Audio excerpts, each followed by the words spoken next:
எதிரிகள் என்னை மாற்ற முடியாது. எப்பவுமே எத்தனையோ பேர் சிகரெட் குடிக்காதுன்னு சொல்லி திருந்தாதவங்கலாம்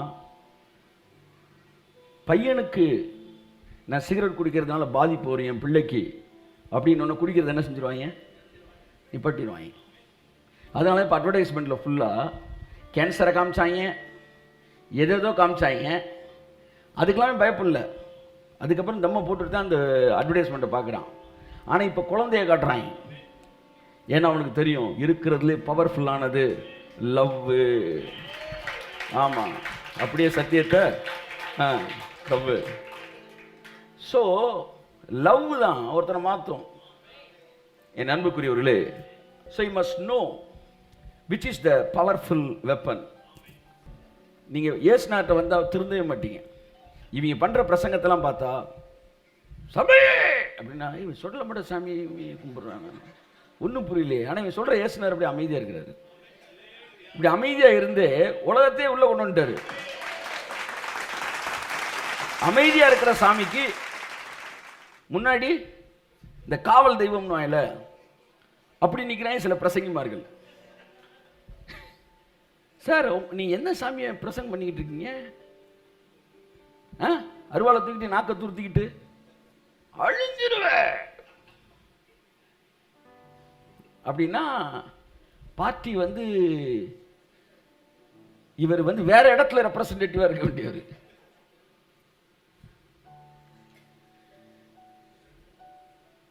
நல்லா தெரிஞ்சுக்காங்க, சிங்கங்கள் வலிமையானதுதான், ஆனால் அவைகளின் எண்ணிக்கை குறைந்து கொண்டே வருகிறது. ஆட்டுக்குட்டிகளோ வலிமை இல்லாதவைகள், ஆனால் அவைகளின் எண்ணிக்கை உலகமெங்கும் பெருகிக் கொண்டே இருக்கிறது. காரணம், இந்த ஆடுகளுக்கு மேய்ப்பன் என்று ஒருவன் இருக்கிறான். அதனால மைண்ட்ல இருந்து இங்கிட்டு பிசாசு வந்துருவானா, அங்கிட்டு எங்கிட்டு வரமாட்டான் சார். உங்க வாழ்க்கைக்குள்ள நுழைய முடியாது. இயேசுவின் நாமத்தினாலே அவனுடைய கரங்கள் செயல் இழந்து போவ புள்ளி வச்சிட்டீங்களா? லேசான காரியம், லேசான காரியம். கொஞ்சம் கூட அவனை குறித்த பயம் உங்களுக்கு வந்துவிடவே கூடாது. கொஞ்சம் கூட உங்கள் எதிரியின் தந்திரங்களை குறித்த பயம் உங்களுக்கு வந்துடவே கூடாது. தலையை நசுக்கு வர்றா பாப்பண்டா அப்படின்னு உட்காரணும் தைரியமா. சத்துருக்களோடு ஒளிமுக வாசலில் பேசுவார்கள். சத்துருட்ட பேசணும் சார். ஆமா, எத்தனை பண்ண போறோம் பெண்ணன்ற? ஆமா, நீ சொல்ற மாதிரி கெட்ட என்ன பெண்ணன்ற? தலைவர் கூட இருக்கிறாரு, தைரியமா பேசணும். சார் நீங்க மாறுறது கொள்றது எல்லாம் உங்களுக்கு அவருக்கு இருக்கிற பிரச்சனை. இதுல மூன்றாம் ஆளுக்கு இடமே கிடையாது. சில பார்த்தீங்கன்னா அந்த இடையில இப்போ இல்லை, ஒரு 5 வருஷத்துக்குலாம் முன்னாடி அப்படியே நான் ஜெபிக்கும் போது சுற்றி வந்து நிற்பாங்க. குறிப்பாக அம்மணிகள் தான். அவங்களுக்கு தான் இந்த ரொம்ப ஐயோ ஃபாதர் விழுந்துடக்கூடாது, பாஸ்ட் விழுந்துடக்கூடாது, ரீகா மானா சாந்தா ராபான்னு சுற்றி நின்றுக்கிட்டே இருப்பாங்க. இந்த ஜென்ஸ்லாம் அந்த அளவுக்கு கிடையாது, எல்லா பெண்களும் கிடையாது. ஒரு சிலருக்கு அவங்களுக்கு என்னென்னா அந்த ஹெர்குலஸ் மாதிரி, ஹெர்குலஸ் என்ன செய்வான், உலகத்தையே முதுகில் வச்சுருப்பான். அந்த மாதிரி இவங்களுக்கு அப்போ டோட்டல் மினிஸ்ட்ரி அப்படி தூக்கி வச்சுக்கிட்டு இருக்க மாதிரி. நானும் ரொம்ப நாளாக பார்த்துக்கிறது, என்ன காப்பா காப்பா இங்கே சவுண்டு இங்கிட்டு ஒரு சவுண்டு கேட்குது. ஏன்னா அந்த இவங்க ஃபுல்லாக அப்படியே என்ன செய்கிறாங்களாம், பேக்கப். ஜேக்கப்புக்கு ப்ரே பண்ணி தான் இங்கே பேக்கப் வந்து பேக்கப். நான் சொல்லிட்டேன் பேக்கப் பண்ணு. நான் கேட்டேன் என்ன சார்? இல்லை நான் ஃபுல்லாக ஜபத்தில் உங்களை ஜபத்திலே தாங்குவது என்பது அழகான ஒரு வார்த்தை. தாங்குவதுன்னா பெரிய லெவலில் பிரேக் பண்ணுறது, உடைக்கிறது. இது ஒரு அவிசுவாசத்தின் விளைவில் அந்த பாவத்தை குறித்த பயம், ரொம்ப பாவத்தை குறித்த பயம் இருக்கிறவங்களாம் பர்சனலாக அந்த பாவத்தில் விழுந்திருப்பாங்க. தப்பா எடுத்துக்கிறாதீங்க. ஒரு பாவத்துக்கு ரொம்ப ஊழியக்காரருக்கு ஜெபிக்கிறேன், ஆண்டவரே அவர் அந்த பாவத்தில் விழுந்துடக்கூடாதுன்னா அவன் வலுவா விழுந்திருக்கான்னு அர்த்தம். ஏன்னா அனுபவம் பேசுது. நாங்கள் இப்போ என்னப்பா என்ன அது, ஏன் அது அவ்வளோ பெரிய விஷயமா அப்படின்னா என்ன அர்த்தம்னா நமக்கு அந்த காயங்கள் இல்லைன்னு அர்த்தம். அதான் மேட்டர். ஆனால் இவ்வளோ அப்படியே ஜபத்தில் காப்பா காப்பு அப்படி உரு போடுறாங்க. குண்டலினி சக்தி இங்கேருந்து இப்படி மேலே கொண்டுறாங்க. ரீமானாஷா இல்லை, இது உலகம் முழுவதும் போகணும். ஆங்காங்க இருக்கிற ஜெப வீராங்கனைகளுக்கு நான் சொல்லிக்கொள்ள விரும்புகிறேன். அப்ப ஜெபிக்க வேணாம், ஜெபிங்க. வெற்றியின் சிந்தையோடு ஜெபியுங்கள், தோல்வியின் பயத்தோடு ஜெபியாதிருங்கள். ஜெபங்கள் பயத்தின் விளைவாய் வருவதல்ல, அது வெற்றியின் விளைவாய் வருவது. Prayer is an authority. ஆமென். ஒருத்தர் வந்து அருவாள் எடுத்து திடீர்னு வெட்ட வந்து, நாங்கள் டிவிஎஸ் வீட்டில் போகும்போது திடீர்னு ஒருத்தர் அருவாளை தூக்கி என்னடா அந்நிய பாஸ் எதுக்குடா வந்துச்சு, அருவாளை பார்த்தாலும் பயத்தில் வந்துருச்சு. அவன் கொஞ்சம் மிரண்டேன், என்னடாவே. Prayer comes out of fear. It is a second class, third class prayer only. அது not necessary நான் சொல்ல மாட்டேன். It's a third class prayer. பயந்து போய் சீசரில் எழுப்புனாங்க பாருங்க, ஐயரே ஐயரே, நான் எந்திரிச்சேன், அன்பு பிள்ளைகளே அப்படின்னாரா, மண்டையில போட போய் உட்கார, தூங்குற பெண் எழுப்புனீங்கன்னாரு. ஐயா, உங்களை எழுப்பாம யார் எழுப்பும்? டே நீ எழுப்பு, நீ பயத்தில் எழுப்பக்கூடாதுடா. ஜெபம் என்பது பயத்தில் இருந்து வந்தால் அதுக்கு பேர் ஜெபமே கிடையாது, தைரியத்திலிருந்து வரணும். சார் நீங்க சும்மா இருங்க சார், நாங்க பாத்துக்கிறோம் அப்படின்றவன் தான் தளபதி. ஐயா கொஞ்சம் ஜாக்கிரதையா இருங்கன்றது வந்து இருக்கிறவனே டெர கிளப்பி விட்டுட்டு சொல்றேன் நான். இல்லை என்னன்னா, உங்கள்ட்ட ஒன்று காட்டினாருன்னா நீங்க தளபதினு அர்த்தம், உங்களால் அதை நொறுக்க முடியும்னு அர்த்தம். அவ்வளோதான். பாலை இன்னொரு ஆள் கோட்டில் போட்டு போகணும் இல்லை, நீங்கள் நொறுக்க முடியும். அதனால் உங்கள்கிட்ட சொல்லியிருக்கிறாரு. உன்னை திரும்பி கேட்டேன், நீங்களாம் எத்தனை வருஷமாக இருக்கிறீங்கம்மா இந்த ஊழியங்களில் அப்படின்னு. ஷாமா, நாம 3 வருடமாக நாங்கள் தேவ கிருபையினாலே இருக்கிறோம். நான் 16 வயசுலேருந்து ஊழியத்தில் இருக்கிறேன். இத்தனை வருட காலமாக எனக்கு பின்னாடி 4 ஜெப வீராங்கனைகளோடு நான் தெரியலை, ஆனால் தேவன் என்னை பாதுகாத்தார். தேவன் உங்கள் ஜெபத்தின் அடிப்படையில் வேலை செய்கிற தேவன் அல்ல என்கிற அதிர்ச்சியான உண்மைகள் சொல்லுகிறேன். ஆனால் ஜெபத்தின் அடிப்படையில் வேலை செய்கிறவர் என்பதற்கு நூற்றுக்கணக்கான வசனங்கள் இருக்கிறது. ஆனால் அந்த வசனங்கள் அத்தனையும் பழைய உடன்படிக்கையோடு இணைக்கப்பட்டது. புதிய உடன்படிக்கையிலே நாம் வேண்டிக் கொள்வதற்கு ஏற்றாற்போல் கிரியை செய்வதற்கு தெய்வம் அல்ல, நாம் நினைப்பதற்கும் நாம் வேண்டிக் கொள்வதற்கும் அதிகமாய் கிரியை செய்கிற தேவன். ஸோ உங்க பிரேயர் வந்து இங்கே it takes a less part. அதை நான் சொல்ல வருகிறேன். நான் சொல்ல வருகிற விஷயம் என்னவென்றால், இவ்வளவு நேரம் நான் பேசினது ஒரு வரியில சொல்லணும்னா என்னன்னா, God has no limit. Amen. God has no limit. நீங்க எப்பவுமே ரூட் போட்டு கொடுத்தீங்கன்னா ஒரு பயம் உங்களுக்கு இருந்துகிட்டே இருக்கும். புரியுதா உங்களுக்கு? இங்க பாருங்க, ஒரு செய்தி எப்படி கொடுத்தா சக்சஸ்ஃபுல்லா இருக்கும்? ப்ரிப்பேர் பண்ணிட்டு தான் கொடுக்கணும். ஆனா தேவன் நினைச்சானா நீங்க ப்ரிப்பரேஷனே இல்லாம கொடுக்க போற. நீங்க ப்ரிப்பேர் பண்ணி கொடுத்த செய்தியின் வியூவர்ஸை விட ப்ரிப்பரே பண்ணாத செய்தி இன்னும் அதிகமா இருக்கும். ஸோ இதை நீங்க புரிஞ்சுக்கணும் முத. அப்ப நீங்க ப்ரிப்பேர் பண்ணிக்கிட்டே இருப்பீங்க. ஆனா ப்ரிப்பரேஷன் இல்லாதப்பவும் உங்களுக்கு அதே தைரியம் இருக்கும். இதெல்லாம் எதுக்காக சொல்றோம்? யாரும் ப்ரிப்பேர் பண்ண வேண்டாம்ன்ற கண்டியா இல்ல. ப்ரிப்பரேஷன் இல்லாத போதும் அதே தேவன் உங்களோடு கூட இருக்கிறார். ஆமா, நான் டிக்கெட்டை நம்பி வரல, நான் கண்டக்டரை நம்பி வந்திருக்கிறேன். டிக்கெட் எடுத்தோன்ற தைரியத்தில் வரல, கண்டக்டர் எனக்கு தெரிஞ்சோன்ற தைரியத்தில் வந்திருக்கிறேன். அவர் நினைச்சாருன்னா எனக்கு ஒரு டிக்கெட்டை எடுத்து என்ன கூட்டு போவார், இல்லாட்டி டிக்கெட்டே போடாம என்ன கூட்டு போவார். ஸோ பொருட்கள் மீது அல்ல, தேவன் மீது நம்பிக்கை வையுங்கள். தேவன் மீது நம்பிக்கை வையுங்கள். ஓகே, நான் சொல்றது புரியுதா உங்களுக்கு? என் அன்புக்குரியவர்களே, அப்ப நான் சொல்ல வர்றது என்னன்னா, காடுக்கு லிமிட் கிடையாது.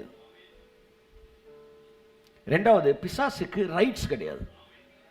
இதை புரிஞ்சிட்டீங்கன்னா எதிர்த்து நில்லுங்கள், அப்பொழுது பிசாசு உங்களை விட்டு ஓடி போவான். உங்களுக்கு தெரிந்தோ தெரியாமலோ, மிக முக்கியமான ஒரு வார்த்தை இப்பொழுது நான் பேசுகிறேன், தெரிந்தோ தெரியாமலோ நீங்கள் பிசாசுக்கு பயப்படுவதற்கு காரணம், அவனுக்கு ஏதோ ஒரு விதத்தில் உங்கள் மீது ஒரு லீகல் ரைட்ஸ் இருக்குன்னு நீ நினைச்சுக்கிட்டு இருக்கிற. அந்த பயத்துக்கு அடிப்படை காரணமே அவனுக்கு ஏதோ ஒரு விதத்தில் லீகல் ரைட்ஸ் இருக்குன்னு உங்க மனசுல எங்கேயோ எழுதி இருக்கு. புட்டிங்கேறீங்க. ஒரு விஷயத்தை ஆழமா வச்சுக்காங்க, எந்த விதத்திலும் அவன் என்னை தொடுவதற்கு அதிகாரம், சட்டபூர்வமான அதிகாரம். வெளியேறு. கையை தட்டி அவருக்கு ஆமென், ஆமென், ஆமென், ஆமென். எந்த விதத்திலும் உங்களை தொடுவதற்கு பிசாசிற்கு சட்டபூர்வமான அதிகாரம் என்று எதுவும் இல்லை. ஏனென்றால் எந்த ஒரு காரியத்திற்காக பிசாசு உங்களை அடிக்க வேண்டும் என்றாலும் அந்த அடிகளை எல்லாம் உங்கள் பெயருக்கு அவர் வாங்கிவிட்டபடியினால் மறுபடியும் உங்களை அடிப்பதற்கு அவர் ஒருபோதும் அனுமதிக்க மாட்டார். பிறகு சிலுவை வீணாயிருக்குமே. முத உங்க மனசுல ஆழத்துல எங்கேயோ எழுதி ஒட்டி வச்சிருக்கான் பிசாசு ஒரு ஸ்டிக்கரை. உரிச்சிடுங்க, பழைய வருஷ ஸ்டிக்கரை உரிக்கிற மாதிரி உரிச்சிடுங்க. எந்த விதத்திலும், கமான் சே, எந்த விதத்திலும் பிசாசு என்னை, என் குடும்பத்தை, என் பிள்ளைகளை, என் தொழிலை, என் ஊழியத்தை தொடுவதற்கு எந்த விதத்திலும் சட்டபூர்வமான அதிகாரம் அவனுக்கு கொடுக்கப்படவில்லை. ஆமென். Praise God. அதை புரிஞ்சுக்காங்க. இந்த வார்த்தை பாவிகளுக்கு ஒரு மாபெரும் நற்செய்தி. நீங்க நல்லா இருக்கணும் தேவன் விரும்புகிறார். ஆமென். உங்களை அதிலிருந்து காப்பாற்ற வேண்டும் என்று தேவன் விரும்புகிறார். உங்களை சரி செய்வது என்பது தேவனுடைய மாற்று சிகிச்சை. அதுக்கும் இவனுக்கும் என்னவே இல்லை, சம்பந்தமே இல்லை.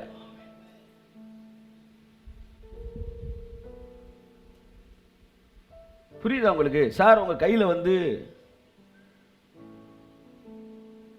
ஒரு கட்டி வந்துருச்சு, அது ஒரு மோசமான கட்டி, அந்த கட்டியை வந்து எடுக்கணும், இல்லாட்டி கையே எடுக்கிற மாதிரி ஆகி போயிடும் அப்படின்னு உடனே டாக்டர் என்ன செய்யறாரு? இந்த கட்டியை விட்டா விரல் ஃபுல்லாக வந்து உடம்புக்கு வந்துடும், அதை கட் பண்ணணும். நம்ம கறிக்கடை பாய் இருக்காருல்ல, நான் என்ன சொல்ல வரேன்னு உங்களுக்கு தெரியுதா? கறிக்கடை பாய் நல்லா கறி வெட்டு வர மாட்டாரா? ஒரே துண்டில் காலி பண்ணிடுவார். இவங்க ஐம்பட்டு பேர் முகமுடியை போட்டு கா கா கா கா கா சுற்றி பார்த்துக்கிட்டு இருக்காங்கல்ல, பாயை கூப்பிடுங்க கறிக்கடை பாய் அப்படின்னு வச்சு கோழி காலை வெட்டுற மாதிரி சக்கால் அப்படின்னு வெட்டிடுவார். எப்படி? மேலே 2 நிமிஷத்துல முடிஞ்சிச்சு. கூப்பிட்டுருமா பாய? சொல்லு. பிசாசை கூப்பிடுறியே, பிசாசு இப்படிலாம் பண்ணா அவர் திருந்து. கறிக்கடை பாய் 2 நிமிஷத்துல பண்றத மருத்துவர்கள் 2 மணி நேரம் ஆனாலும் மருத்துவர்கள் தான் அதை செய்ய வேண்டும். அவங்களுக்கு தெரியாத 2 நிமிஷத்துல காலி பண்ணிட்டு போறதுக்கு. உங்களை ஹர்ட் பண்ணாம செய்யணும். கையை தட்டு.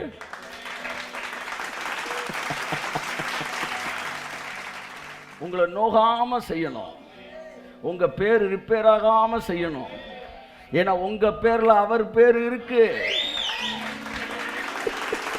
உங்க வாழ்க்கையில் அவர் வாழ்க்கை இருக்கு. உங்களுக்கு நடக்கிற ஒரு சிறிய துரும்பு கீழே விழுவதும் அவருடைய பரிசுத்த நாமத்திற்கு அது இழுக்கை உண்டாக்கும். ஆகையால் உங்கள் வாழ்க்கை 100% ஆசீர்வதிக்கப்பட்ட பெர்ஃபெக்டான வாழ்க்கையாகத்தான் இருக்கும். உங்கள் வாழ்க்கைக்குள்ளே யாருடைய அதிகாரமும் உள்ளே வர முடியாது. இந்த உலகத்தை பிசாசு பார்க்கும்போது உங்களை மட்டும் எப்படி பார்ப்பான்னா, தன்னுடைய வல்லமைக்கு அப்பாற்பட்ட மக்களை பார்ப்பான். உங்களை மட்டும் ரீச் பண்ணவே முடியாது. ட்ரை பண்ணானா என்ன வரும்னா, இந்த சந்தாதாரர், ஆங்கிலத்தில் என்ன சொன்ன அதுக்கு, திஸ் சப்ஸ்கிரைபர், இந்த சந்தாதாரர் தொடர்பு எல்லைக்கு வெளியே இருக்கிறார், அல்லது இந்த சந்தாதாரர் வேறு ஒருவருடன் தொடர்பில் இருக்கிறார். ஆமென். அதனால பிசாச எந்த விதத்திலும் ஏறி போட்டு மீதிங்க, வெளியே போ, மண்டையில் போட்டுருவேன் போ. ஆமென். அப்படிலாம் சொல்லக்கூடாது சார். அப்பா அவன்கிட்ட எப்படி பேசணும்? தயவு கூர்ந்து நீங்கள் வெளியேறும்படி எப்படி பேசுவோமா? இல்ல புரியல. எப்படி பேச? தயவு கூர்ந்து வெளியேறும்படி. அவன்கிட்ட அவன் மொழியில பேசுங்க. போடா, போறியா இல்லையா, அப்படிதான் பேசணும். மனது உருகி பேசுகிற பிரசங்கிகளை பார்த்துருக்கிறேன். அவங்க வாழ்க்கையில் ஒரு நாள் கூட கோவப்பட்டதே கிடையாது. அவங்க பேசும்போதே மனதுருக்கத்தோடு தான் பேசுவாங்க. ஆனால் ஃபைனல் ப்ரேயரில் பிசாசை துரத்தும் போது மட்டும் அவங்கள டோட்டல் டோனே மாறும் பாருங்க, அவங்க பர்சனாலிட்டியே மாறும் பாருங்க. அந்த நேரத்தில் வந்து அந்த அந்த அத்தாரிட்டியே வேற மாதிரி வரும். இவரா ஐயாவா இப்படி பேசுறாரு, அவன்கிட்ட அப்படித்தான் பேசணும். என்ன சொல்ல வரேன்? ஆமென். அவனுக்கு இடம் கொடுக்காதீங்கன்றேன், அவனை மைண்டுக்குள்ள விடாதீங்கன்றேன். நீ யார்ரா? நீ இயேசு நாமத்தில் வெளியேறா. கைத்தட்டி கொடுத்தவருக்கு ஆமென். ஆமென். யெகோவா ஓசேனு என்றால் அவர் உங்களை உருவாக்குகிற கர்த்தர், உருவாக்குகிற தேவன். இதுல எந்த மனிதனோட உதவியும் அவருக்கு தேவையில்லை. நீ கறிக்கடை பாய் மாதிரி வந்து கரையில் விரலை வெட்டிட்டு போயிடுவேன்.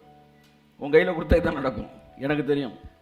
இல்லை நீங்கள் லேட்டாக பண்ணுவீங்க, நான் லேட்டாக பண்ணாலும் தெளிவாக பண்ணுவேன்டா. ஆமாம், கை இருக்கும், கட்டி மட்டும் போகும். ஆமாம், நீ வந்தால் கையே போயிடும். புரியுதா உங்களுக்கு? ஆமாம், பாதகமே இல்லாமல் வேலை செய்கிற தேவன். கையை தட்டுங்க இயேசு நாமத்தில்.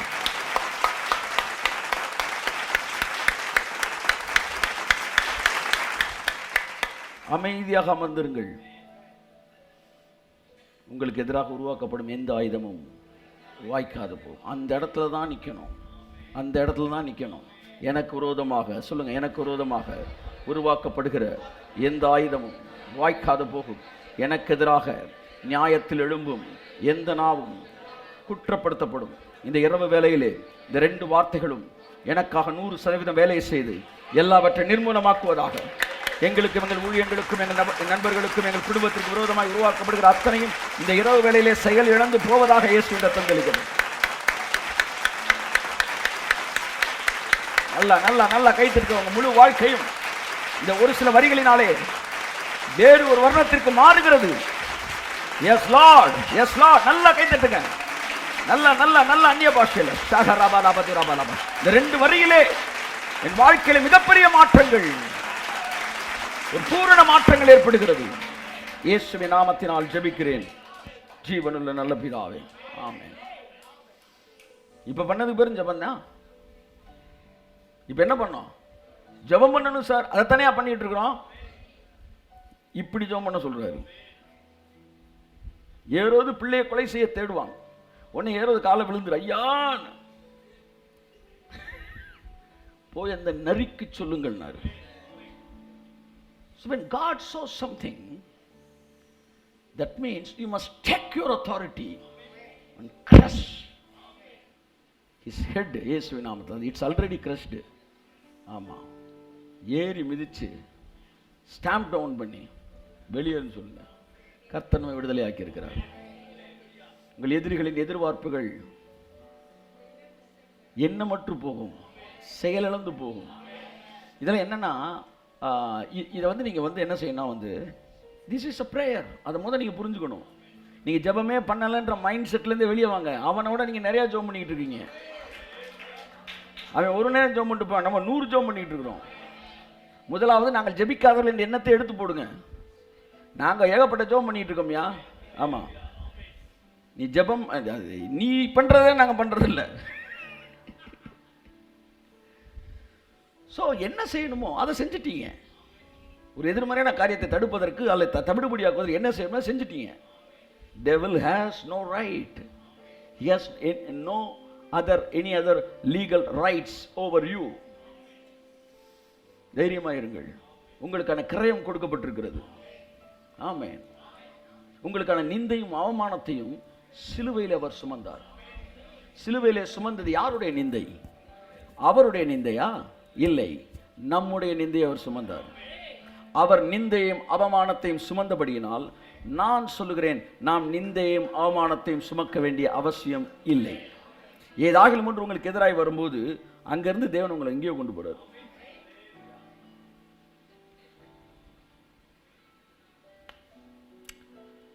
ஸோ என்ன சொல்லுவேன்னா, God has no limit, devil has no right. அவ்வளோதான் நீங்கள் நான் உங்கள்கிட்ட பேசுனது. God has no limit, devil has no rights. எல்லாம் சொல்லுங்க. My father has no any limit. My enemy has no any rights. அவ்வளோதான். இது உங்களுக்குள்ள இருக்கும்னா நீ பாட்டுக்க உங்களுடைய ஒரிஜினல் சார், ராஜா சார், நீங்கள் ராஜா சார், அது நீங்கள் மறந்துடுறாங்க சார், மறந்துடுறாங்க சார். ராஜான்னா யார் தெரியுமா? பைபிளை படிங்க. இல்லையா பழைய தமிழ் புக்கையாச்சும் வாங்கி வாசிங்க. ராஜாக்கள் எப்படி ஆண்டிருக்கிறாங்க சார். எதிரிகள் சங்கிலியை போட்டு இழுத்துட்டு போயிருப்பாங்க. அப்பவும் அப்படிதான் பேச. நான் உன்னை ஏன் அழைத்து வந்திருக்கிறேன் தெரியுமா? திருத்தி கொள்ளுங்கள், இழுத்து வந்திருக்கிறீர்கள்.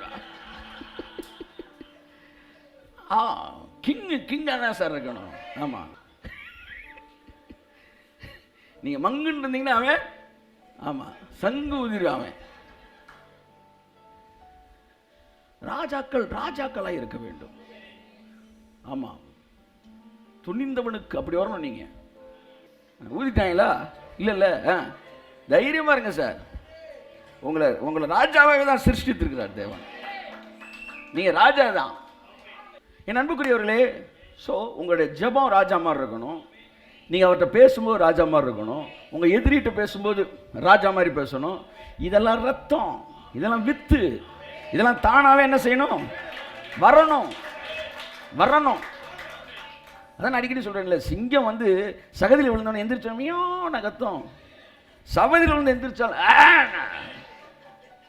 சிங்கத்தின் கால்கள் பழுதுபட்டால் என்ன சொல்லுவேன்? குற்ற உணர்ச்சி எடுத்து போடுங்க, பயத்தை எடுத்து போடுங்க. என்ன பயம்? எதுக்கு பயப்படுறீங்க? தூக்கி எறிங்க பிசாசு கொடுக்குற பயத்தை. சர்வ வல்லவருடைய நிழலுக்குள் நீங்கள் இருக்கிறீர்கள். நீங்கள் நீதிமான்கள் என்பதினால் அல்ல, அவர் நல்லவர் என்பதினால். ஆமென், ஆமென். மைண்ட்ல வச்சுக்காங்க. யாராச்சும் இப்போ நீங்கள் வந்து திடீர்னு வந்து பிசாசு சொல்கிறேன் அவங்கள்ட்ட, நீ இன்னைக்கு தப்பு பண்ண, அதனால் நாளைக்கு நீ செத்து போயிடுவ அப்படின்னு நீ சிரிக்கணும். சரிங்க? அஞ்சல் எதுக்கு சிரிக்கிற? தப்பு பண்ணா செத்து போனா 20 வருஷத்துக்கு முன்னாடி நான் செத்து போயிருக்கேன்றா. போட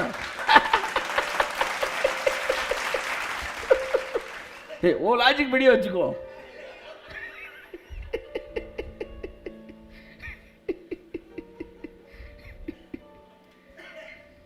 நீலாம் நிற்க மாட்ட, அவன் பலவீனங்கள் அழிச்சிடும் அப்படின்னா ஊழியம் தொடங்க அடுத்த வருஷமே செத்துருக்கணும். நான் இல்லை. உங்களுடைய வலிமையே நீங்கள் சர்வ வல்லவருடைய நிழலில் இருக்கிறீர்கள். You are not alone. ஆமென். சரியான மெசேஜ் சார். எங்க இருந்து வருதுன்னே தெரியல சார். நான் எடுத்து வச்சதுக்கு ஒன்றும் போல சார். எங்க இருந்து வருதுன்னே தெரியல எனக்கு.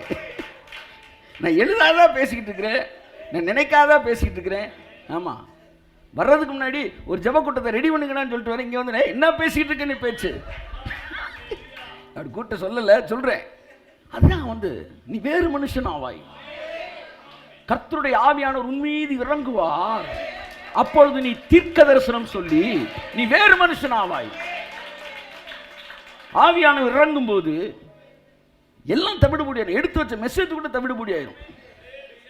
ஃபுல்லா காலி பண்ணிட்டு அவர் வந்து நின்றுட்டு இருப்பார்.